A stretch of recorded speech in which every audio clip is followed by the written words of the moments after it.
How's it going, guys? Today I'm just going fishing. I'm on Bienville Plantation. There's always a chance at a double digit every time you fish here. And we're in the middle of fishing the kayak bass fishing top 10 tournament and the Bienville Bassin members only tournament.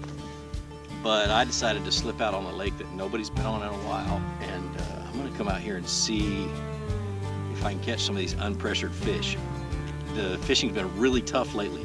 Water temperatures in the low 50s, and these bass never see that water temperature, so the bite's been really tough. So I've got a spinning rod and I've got a flipping rod, and I brought 5 rods with me. I've got a medium heavy, a medium action spinning rod, and a heavy action flipping rod, and or 4 rods. And this lake's pretty cool. It's fairly clear, but it's about 1.5 to 2 foot visibility. It's got a water hyacinth all the way around it, at least this part of the lake, and water hyacinth is really cool this time of the year. I'll show it to you when I pull up to it, but it's a floating grass, and it holds heat, or it heats up faster than anything else. And if I can get the sun to come out just a little bit, and it has a little bit today, these things will heat up and the bass will get up underneath them. That's what I'm hoping to start with. I'm gonna start right here at the boat ramp and start flipping this water hyacinth. Give it about 15-20 minutes, and if that doesn't work, I'm just gonna head on up the lake.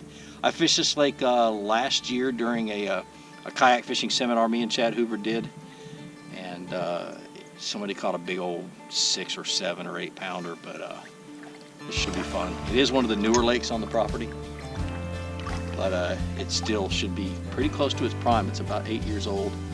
Usually about 12 is where a new lake gets into its prime, 12 years after you've stocked the bass.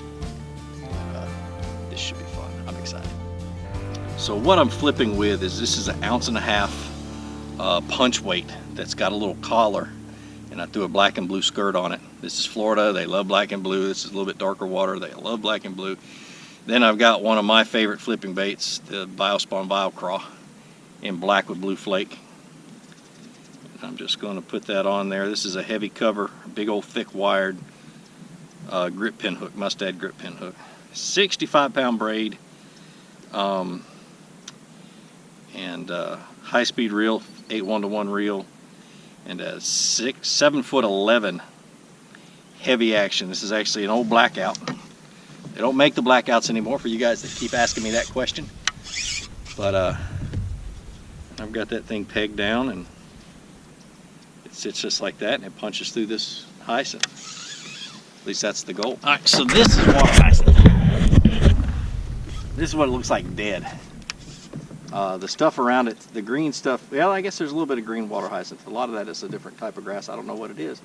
But 1.5 ounce weight punches right through most of it.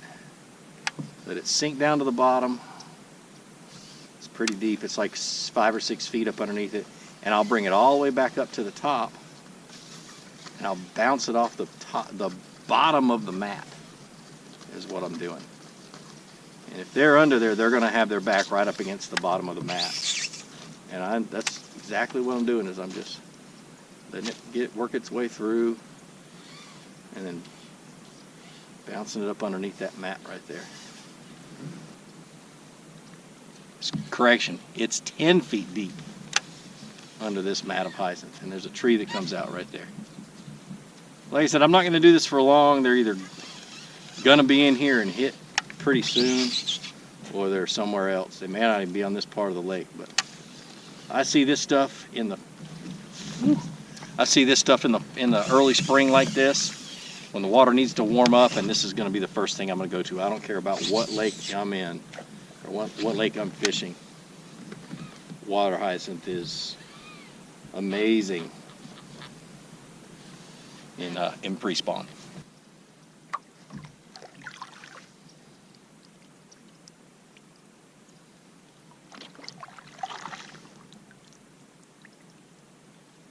Ooh, correction, water temperature is 48 degrees. Ooh, that's not good. May have to change things up. That's about the beginning of when I start throwing a rattle trap.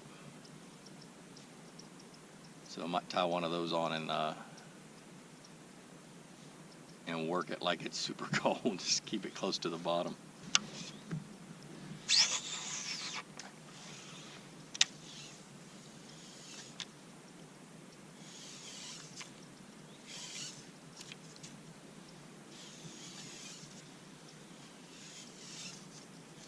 Yeah, I'm gonna go ahead and do that. I'm gonna go ahead and change to a rattle trap. It's a little Strike King 2-tap. Half ounce. There we go. Now we can cover some water. So do you guys remember what I always say about bait fish? You go until you find the food.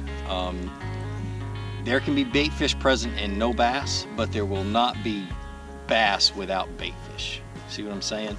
So I'm always, especially when I hit a lake that I've never seen before, I haven't seen in a long time, or just about every day. I mean, if the conditions have changed from day to day, I go looking for bait. I want to see some sign of life. I look for birds on the bank. I look for bait shallow. I look for bait deep using my fish finder. That's just how I do it. So I won't waste a whole lot of time in an area with no food. If it's got grass mats like this does here, like big grass mats, the bait a lot of times can hide up underneath those grass mats, and you won't see any bait anywhere out in the open water. You won't see anything going on, so you have to really get a good close look at what's in those grass mats. And I do that just by fishing them. You know, I'll give myself somewhat of a time limit, 20, 30 minutes, an hour, just depends, and work an area. And if I catch a fish, I stay there and I fish those grass mats. That's pretty easy to figure out a pattern when they're up underneath mats like this.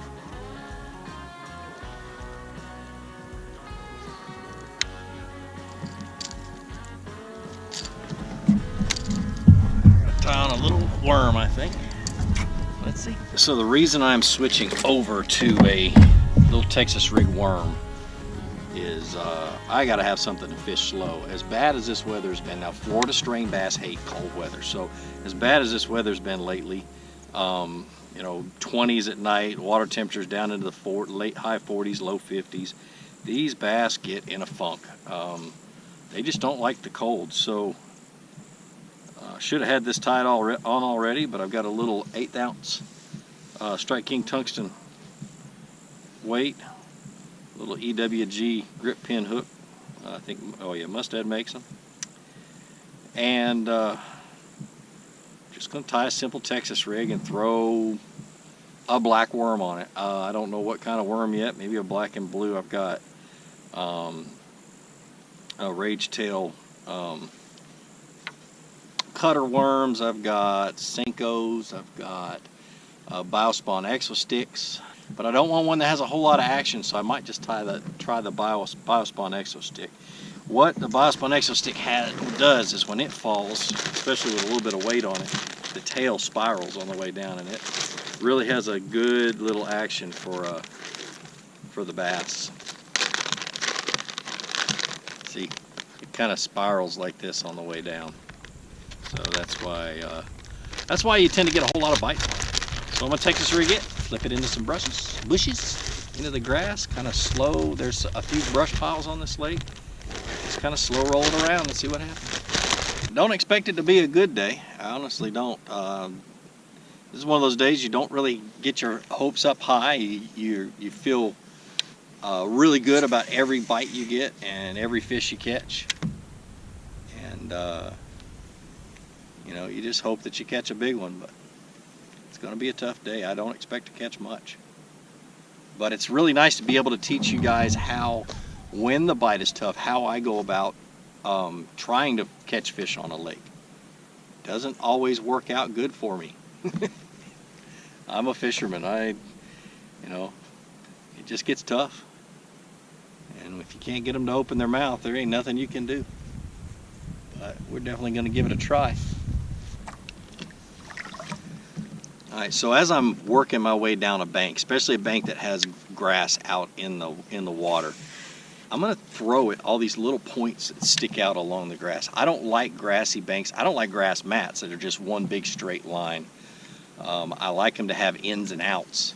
And as I'm working along these grass mats, I'm paralleling them with the boat, and I'm pitching at a 45-degree angle out in front of these little points.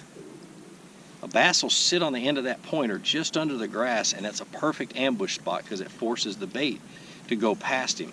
So he doesn't have to work hard to get bit. I also go, if there's a little indention or a little cut in there, I'll throw in the middle of that cut. Just a place they like to hide. There's little key spots on these grasses that you that have more of a probability of holding a bass that's ready to eat than other spots. So don't ever pass up the little pockets and the points of all the grass.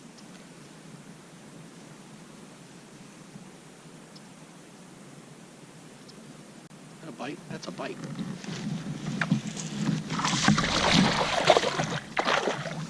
Well, he was out in the middle of nowhere, and I was working this worm slow. Slow. Man. Felt a little bitty thump. I caught a little bitty fish. He's cold too. That was fun. Well, it didn't get skunked. That's great. He just kind of slurped it up.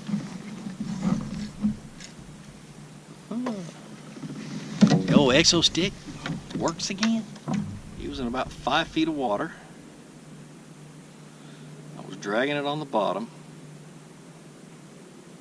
and I was working it really slow. That's about all I know. Alright, so what I've done here is I've pulled up into a dead-end pocket. My thought is that there's no current coming through here, so it's going to stay pretty still, and just a little bit of sun that's shining through the clouds is going to warm it up just a hair, just to make it, you know, just a slight bit warmer than the rest of the area. And these bass that are sitting deep will pull up and warm up. That's my theory. But already, as I pull up in here, I've seen a couple of bait ticking on the surface, a little bit of ripples on the surface from bait. And so that's promising, but we'll see. It's not much of a pocket, but it is protected, so there should be at least some fish in here.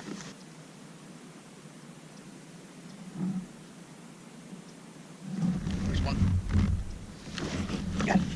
Ah, another little one. Well, maybe not. Yep, he's a little one. He's a fish. Nice. And he been pretty aggressive. He's bigger than the last one. Ow, come on, dude. Give it up. I caught you. He was a lot more aggressive than the last one. Nice.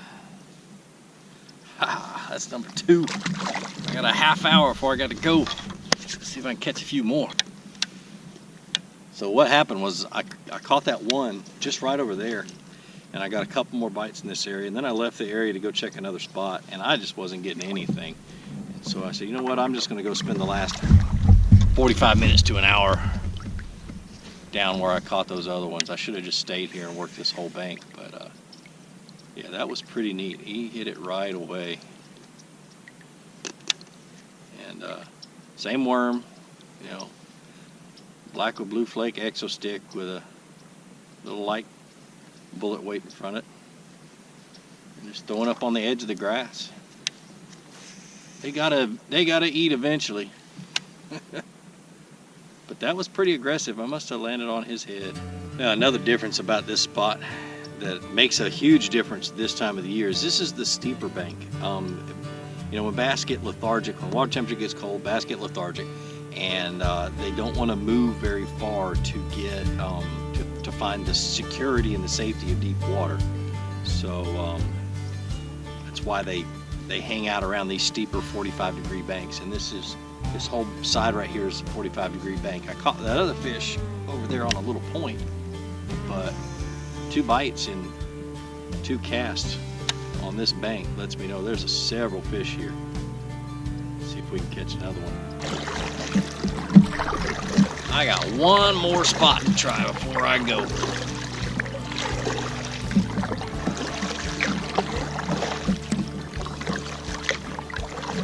A really steep bank over here.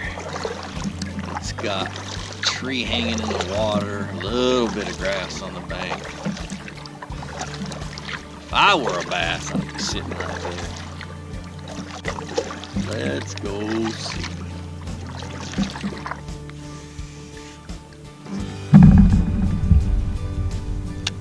Yeah, thank you. They're like, I'm out there, suspended, and I'm not gonna bite what you got. All right, well, I gotta put it on the trailer. I gotta go to the